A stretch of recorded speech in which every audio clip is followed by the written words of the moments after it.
तो जो डीकंस्ट्रक्शन होता है वो एक काइंड का ब्लर क्रिएट करता है डिफरेंट टाइप्स ऑफ राइटिंग के बीच में। फिर हमारे पास एक टर्म आती है डीसैक्रेलाइजेशन, ठीक है, जिसका मतलब होता है लूजिंग स्पेशल स्टेटस, यानी कि लिटरेचर को अब पहले की तरह एक सेक्रेड और यूनिक वैल्यू के साथ नहीं देखा जाता। जो डिकंस्ट्रक्शन होता है वो चैलेंज करता है ट्रेडिशनल लिटरेरी कैनन, यानी ये क्वेश्चन करता है कि किसी भी राइटर ने, ठीक है, किसी भी राइटर को या किसी भी वर्क को इम्पोर्टेंट क्यों माना जा रहा है।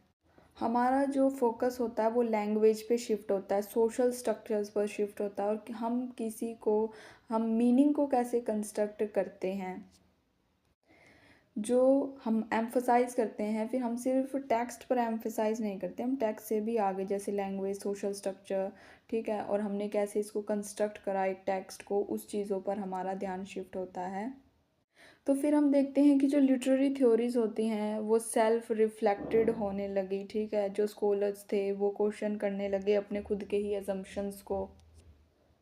तो जो हमारा ये इशू ऑफ अथोरियल इंटेंशन था, इसमें जो क्रिटिक्स होते हैं उनको चिंता होती है कि कहीं वो ऑथर जो बताना चाहता है हम वो मीनिंग भूल ही ना जाए, ठीक है। अगर कोई भी इंटरप्रिटेशन वैलिड है तो फिर ऑथर जो हमें बताना चाहता था वो वैलिड नहीं रहेगी, क्योंकि एक तो हमने खुद से इंटरप्रिटेशन करी और एक है जो स्पीकर है वो भी तो हमें कुछ बताना चाह रहा है ना। तो इंटरप्रिटेशन जो होती हैं वो बहुत तरीके की हो सकती है, ठीक है। क्यूलर कहता है कि जो इंटरप्रिटेशंस आप निकालते हो, मतलब निकालते हो, अपनी अंडरस्टैंडिंग निकालते हो किसी वर्क को पढ़ने के बाद, तो उसका एक शेयर अंडरस्टैंडिंग होगी, यानी अगर 20 लोग हैं तो उसमें से कम 10 लोग ऐसे होंगे जिनके विचार आपस में मिलते होंगे, ठीक है।